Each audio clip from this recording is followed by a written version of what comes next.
Hello students, how are you students. आज हम इतिहास 8वीं कक्षा हरियाणा बोर्ड की 8वीं कक्षा के इतिहास विषय का दूसरा पाठ, जिसका नाम है सिख गुरु परंपरा, उस पर आधारित प्रश्न उत्तरों को समझेंगे, सुनेंगे।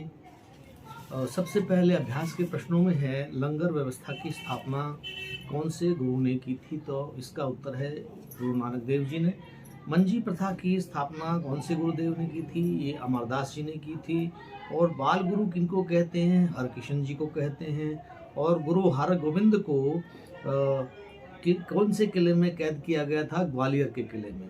खालसा की स्थापना किसने की? गुरु गोविंद सिंह जी ने की थी। तो अब है उचित मिलान करें। उचित मिलान मैं आपको करवा देता हूँ। गुरु नानक जी ननकाना साहब से संबंध है। गुरु अंगद देव जी का गोविंदवाल से संबंध है। गुरु रामदास जी का अमृतसर से संबंध है। गुरु अर्जुन देव जी गुरु ग्रंथ साहब से संबंध है। गुरु हरगोविंद जी मीरी और पीरी। तो पहला जो प्रश्न है, बड़ा प्रश्न इसमें है, गुरु तेग बहादुर के हिंदू धर्म की रक्षा में योगदान एवं बलिदान पर विचार कीजिए। 1664 ईस्वी में गुरु तेग बहादुर ने गद्दी पर आसीन होने के बाद धर्म की रक्षा के लिए प्रसार और प्रचार के लिए अनेक कार्य किए।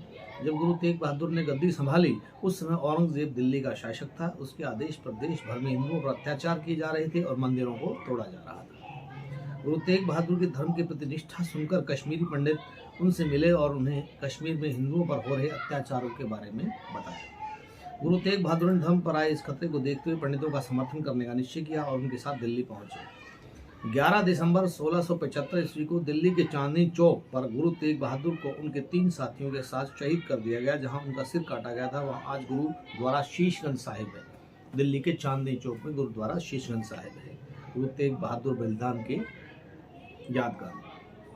हिंदू धर्म की रक्षा के लिए दिए गए बलिदान के कारण गुरु तेग बहादुर को हिंद की चादर भी कहते हैं। गुरु तेग बहादुर को हिंद की चादर भी कहते हैं। गुरु गोविंद सिंह की मुगलों के विरुद्ध लड़ाइयों एवं उनके परिणामों पर विचार कीजिए। अगला जो प्रश्न है वो है ये, गुरु गोविंद सिंह ने सिख धर्म को एक नया स्वरूप दिया और खालसा की स्थापना की। गुरु गोविंद सिंह जी खालसा की स्थापना, खालसा का मतलब होता है पवित्र खालिश। इसके साथ ही सिख धर्म के सैन्य स्वरूप को प्रदान करने में इनका योगदान था तथा एक ऐसी सेना का निर्माण इन्होंने किया जो मुगलों से मुकाबला कर सके। इस सेना में शामिल होने वालों को खालसा कहते थे। गुरु गोविंद सिंह ने मुगलों के विरुद्ध लंबा संघर्ष किया और अनेक लड़ाइयाँ लड़ी। भांगनी की लड़ाई सन 1686 में फतेह शाह ने गुरु गोविंद सिंह की सेना पर आक्रमण किया। इस लड़ाई में गुरु गोविंद सिंह जी की जीत हुई। सन 1694 में कांगड़ा के फौजदार दिलावर खान ने मुगल सेना के साथ रात को सतलुज नदी पार कर ली। वहां गुरु गोविंद सिंह जी की सेना ने उन पर कुछ ही गोले दागे थे कि मुगल सैनिक भाग खड़े हुए। सन 1700 में औरंगजेब के सैनिक युद्ध के लिए पंजाब पहुंचे। यहाँ भी गुरु गोविंद सिंह की जीत हुई। 1702 में निर्मोह का युद्ध हुआ। इस युद्ध में मुगलों को हार का सामना करना पड़ा। सन 1704 ईस्वी में मुगल सेना ने आनंदपुर साहब पर हमला किया। मुगलों ने लगभग 8 महीने तक किले को घेरे रखा। उन्होंने किला खाली करने की शर्त पर हमला नहीं करने की बात की। माता गुजरी के कहने पर गुरुजी ने आनंदपुर साहब छोड़ने का निश्चय किया। इनकी माता का नाम था माता गुजरी। आनंदपुर साहब से निकलते ही मुगलों ने चमकौर साहब नामक स्थान पर फिर से हमला कर दिया। इस युद्ध में गुरु गोविंद सिंह जी के पुत्र शहीद हो गए।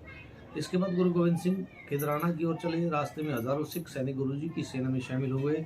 इनका सामना मुगल सेना से हुआ। इस युद्ध में सिख सैनिक शहीद हुए। खिदराना के बाद गुरुजी तलवंडी पहुंचे तथा आदि ग्रंथ को पुनः लिखा। इसके पश्चात गुरुजी महाराष्ट्र के नांदेड़ में आ गए। यहाँ 1708 ईस्वी में एक पठान ने गुरु गोविंद सिंह जी की हत्या की। गुरु गोविंद सिंह का जीवन मुगलों के लंबे संघर्ष में बीता। उनके संघर्ष में जीवन से जनता में आत्मविश्वास का भाव पैदा हुआ तथा लोगों को अत्याचार के विरुद्ध संघर्ष करने की प्रेरणा। अब वीर बंदा सिंह बहादुर पर प्रश्न है कि धर्म की रक्षा के लिए वीर बंदा सिंह बहादुर के योगदान पर चर्चा करें। बंदा सिंह बहादुर का जन्म 1670 ईस्वी में जम्मू कश्मीर स्थित राजौरी नामक स्थान पर हुआ था। सन 1708 ईस्वी में उनकी भेंट नांदेड़ में गुरु गोविंद सिंह जी से हुई। गुरुजी ने बंदा बहादुर को सिखों का सेनापति नियुक्त किया।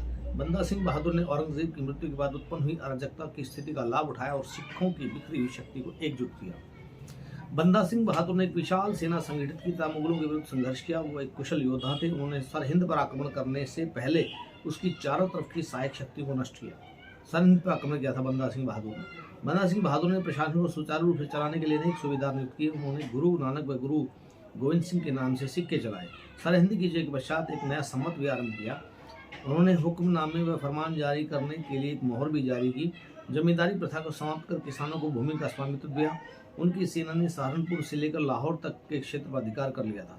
बंदा सिंह बहादुर ने अपनी वीरता, साहस एवं संघर्ष से पंजाब के सिखों को स्वतंत्रता का पाठ पढ़ाया। उन्होंने भक्ति के साथ शक्ति, माला के साथ भाला तथा वाणी के साथ बाणा देकर सिख धर्म को नया स्वरूप प्रदान किया। अब जो अगला प्रश्न है वो है बच्चों, सिख पंथ की उत्पत्ति एवं विकास का वर्णन कीजिए। सिख पंथ के उदय और विकास के क्रम में 10 गुरु हुए हैं। प्रथम गुरु थे गुरु नानक देव और 10वें गुरु गोविंद सिंह जी। पंजाब में भक्ति आंदोलन के संतों में गुरु नानक देव जी का नाम सर्वोपरि है। उनके शिष्यों को सिख नाम से जाना जाता है। गुरु नानक जी ने समानता, बंधुता, ईमानदारी और शारीरिक श्रम पर आधारित नई सामाजिक व्यवस्था की स्थापना की। कालांतर में गुरु नानक देव जी की विचारधारा ही सिख धर्म बन गई।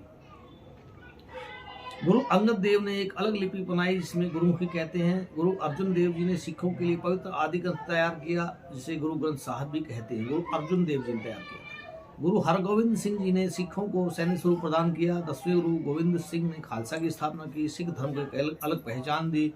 उन्होंने पवित्र ग्रंथ गुरु ग्रंथ साहब को सिखों के लिए गुरु घोषित कर दिया। अब अगला जो प्रश्न है वो है गुरु नानक देव जी के ऊपर कि उनके जीवन और शिक्षाओं पर चर्चा करें।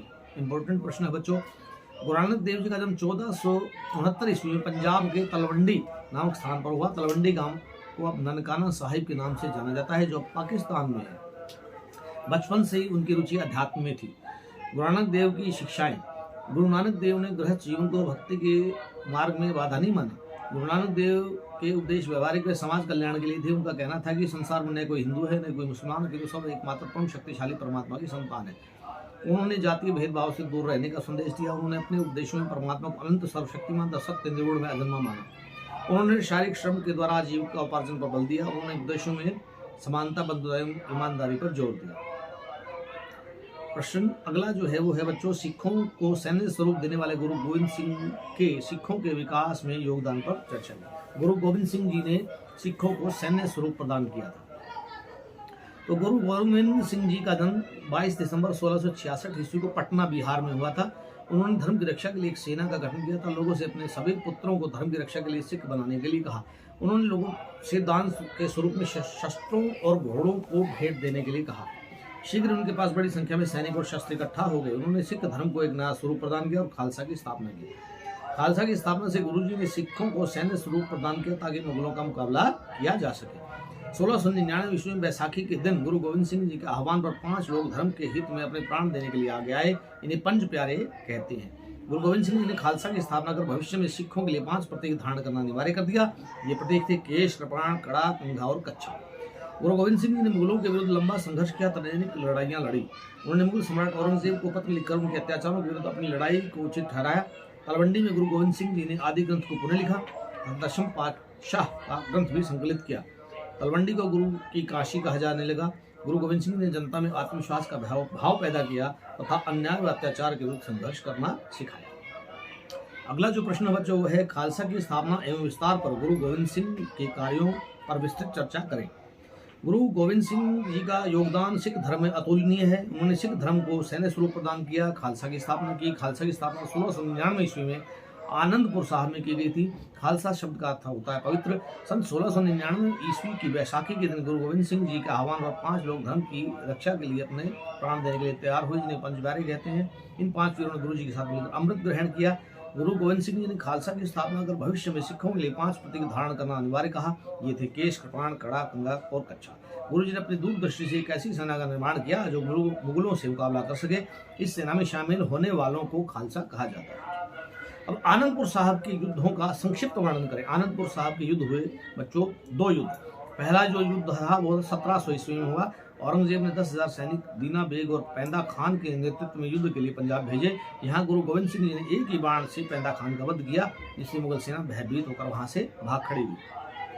अब आनंदपुर साहब का दूसरा जो युद्ध हुआ वो 1704 ईस्वी में एक बार फिर मुगल सेना ने आनंदपुर साहब पर हमला किया, किंतु वे सिखों से हार कर वापस लौट गए। इस हार का बदला लेने के लिए औरंगजेब ने एक विशाल सेना को पुनः हमला करने के लिए भेजा। मुगल सेना ने किले को घेर लिया। उनकी रणनीति थी कि जब किले के अंदर भोजन सामग्री समाप्त हो जाएगी तब सिखों के सामने आत्मसमर्पण के अलावा कोई रास्ता नहीं होगा।